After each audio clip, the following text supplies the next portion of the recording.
Welcome back, focused learners. Let's just jump right in, because today's explainer, it is an absolute masterclass in corporate forensic drama.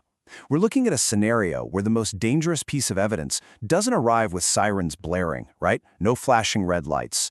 Actually, it shows up looking like the most boring administrative task you could possibly imagine.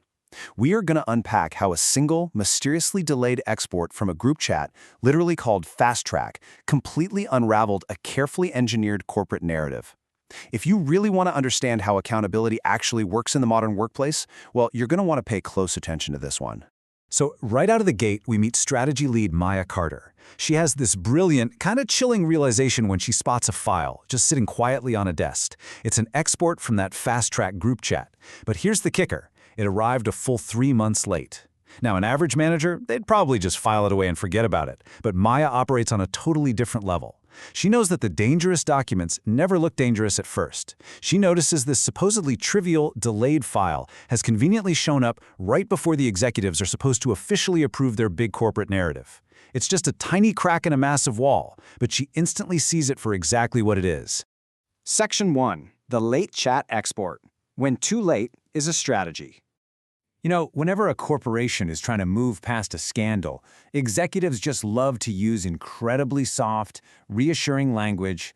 They'll throw around phrases like fresh start, or healing period, or governance reset. But make no mistake, those soothing words are almost always a strategy to hide the truth and rush everyone past the ugly details. And we see exactly how that plays out here.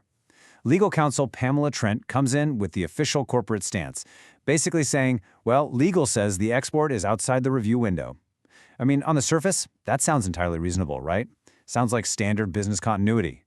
But the absolute crucial takeaway here is how procedural caution is being actively weaponized as a shield. They're literally using a perfectly polite administrative rule to pretend this late export doesn't even exist. But luckily, the audit team, they aren't buying a word of it. Aisha, a brand new analyst, absolutely nails the situation. She says, I am new enough to still read the parts everyone calls standard, while all the seasoned executives are just skipping right over the fine print because, they think they already know what it says. Aisha challenges the whole narrative just by checking the metadata. She starts asking the simple but totally devastating questions. Who changed it? When did it change? And who approved it? She is looking exactly where powerful people have learned not to look. Section 2. Mapping the evidence. Building the proof map. So instead of getting into a shouting match, Maya and her audit team completely bypass the loud opinions in the room and focus strictly on the digital footprint. I mean, they know that arguing with executives is a losing game anyway. Instead, they let the systems do the talking. Maya uses this incredibly precise 3-step methodology. Step 1, what changed? Step 2, who changed it? And step 3, who benefits? Maya doesn't chase people, she doesn't get bogged down in emotional arguments or hearsay, she follows systems. She wants a clean, undeniable path from an action directly to an owner. It is such a focused, brilliant way to navigate toxic office politics without losing your integrity. To actually build this proof map, Maya leans heavily on her team. Take Nina, the executive assistant. Nina operates on this brilliantly simple truth. Background work still has foreground records. She starts pulling in all these background details that people totally assumed were gone forever. We're talking calendar exports, receipts, task notes, badge logs, the whole shebang. These are the quiet, mundane details that establish a definitive pattern, and they suddenly place that single, delayed chat export inside a much larger, absolutely undeniable context. And this timeline right here brilliantly illustrates exactly what they found. IT auditor Jordan actually translates the system logs to prove what literally happened to the file. So on day 1, the export request was filed completely on time. Nothing weird there. But for days 2 through 90, the request was intentionally held in a vendor queue. And guess who controlled that queue? An external reputation consultant named Rochelle Harlan. On day 91, it was finally delivered. Jordan's forensic translation proves, beyond a shadow of a doubt, that this delay wasn't some random accident or a weird IT glitch. No way. It was a deliberate, calculated hold. Jordan sums up their entire methodology perfectly with this line. This is not suspicion, this is sequence. What you really need to take away from this is how relying on hard system logs just sucks all the oxygen right out of a cover-up. It's not about emotional guesswork, it's not about who has the loudest voice in the boardroom or the fanciest title, it is simply about the mechanical, repeatable sequence of events. You just cannot argue with a timestamp. Section 3. The polite warning. Weaponizing procedure. So naturally, the corporate pushback arrives. But it doesn't come as a screaming match or an outright threat, because, that would be way too messy. Instead, it comes dressed up as polite career advice from board executive Victor Hale. He gently warns Maya that she has, quote, already won, and that she should be really careful not to turn victory into damage. Talk about a masterclass in making control sound like responsibility. Let's contrast the two realities colliding in the room here. On one side, you've got the official corporate narrative, the company claiming the export is simply outside the review window to protect their story. On the other side, the forensic reality. The request was filed on time and intentionally held hostage in a vendor queue. The official narrative is designed to suppress the truth using process. The forensic reality exposes that very process as a total lie. HR manager Linda Park sees exactly what's going down, noting that procedure is not a hiding place, not anymore. She recognizes this really profound workplace truth. Standard procedures and governance rules, they absolutely cannot be used as a shield to cover up misconduct when the hard evidence is sitting plainly on the table. The team is just flat out refusing to let procedure bury the truth.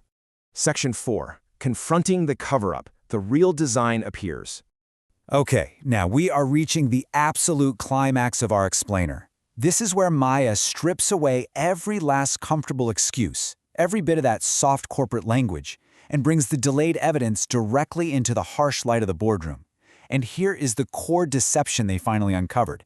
The messages in that chat export contained a draft layoff justification that was built from fake KPI numbers before those numbers even existed. What looked like a simple, annoying administrative delay in an IT queue was actually a calculated, strategic design.